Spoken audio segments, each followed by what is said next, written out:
আজকে মহাশিবরাত্রি, তো তোমরা নিশ্চয়ই অনেকেই সারাদিন উপোস করে বাবার মাথায় জল ঢেলেছো। না, আমি ঢালিনি, কারণ আমি ছোটোবেলা থেকেই শিবরাত্রির উপোসটা করি না। ছোটোবেলা থেকে যেহেতু করিনি আর শ্বশুরবাড়িতে এসে নতুন করে চালু করিনি।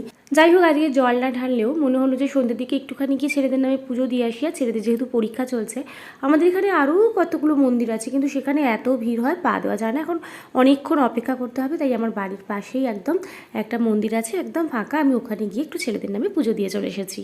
ঠাকুরমশাই আসবে রাত্রি 9টায়, তাই আমি পুজোটা দিয়ে চলে এসেছিলাম। প্রথমে ভেবেছিলাম যে 9টার সময় একবার চলে যাব, গিয়ে পুজোটাও দেখা হয়ে যাবে আর প্রসাদটাও নিয়ে চলে আসব, কিন্তু তারপরে আর যাওয়া হয়নি।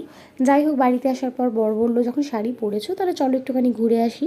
মানে আমাদের দূরে যে শিব মন্দিরটা আছে সেখানেই প্রচুর ভিড় হয়, তো বললো চলো একবার ওখান থেকেই ঘুরে আসি। তাই আমি চা করে একটু চা খেয়ে বাচ্চাদের টিফিন দিয়ে বেরিয়ে পড়েছিলাম একটু মন্দিরটা ঘুরতে। ছেলেদের যদিও পরীক্ষা চলছে, বাট আমার বর বললো ওরা খাওয়া দাওয়াটা করতে করতে চলো এক চক্কর মেরে আসি। তাই জন্য চলে গিয়েছিলাম বরের সঙ্গে এই শিব মন্দিরটা।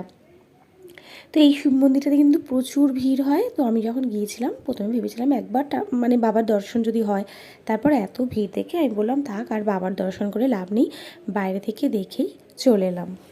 আমাদের বাড়ির সামনে আরও একটা শিব মন্দির আছে, সেটাতেও প্রচণ্ড ভিড় হয়, আর এই মন্দিরটাতেও প্রচণ্ড ভিড় হয়। তো সেটাতে অবশ্য আর গেলাম না, কারণ ওই যে বললাম ছেলেদের পরীক্ষা, তাই। তো এরপর ফেরার সময় হঠাৎ আমার বরের কী মনে হলো, বললো ফুল নেবে, তাই আমরা চলে গেছিলাম একটু ফুলের দোকানে। ফুল দোকানে গেলে সেখানে তো এত সুন্দর সুন্দর ফুল, মানে ছেড়ে আর আসা যায় না, মনে হয় কোনটাকে ছাড়ি আর কোনটাকে নিই। এত সুন্দর সুন্দর ফুল মনে হচ্ছিল সব ফুলই নিয়ে নিই।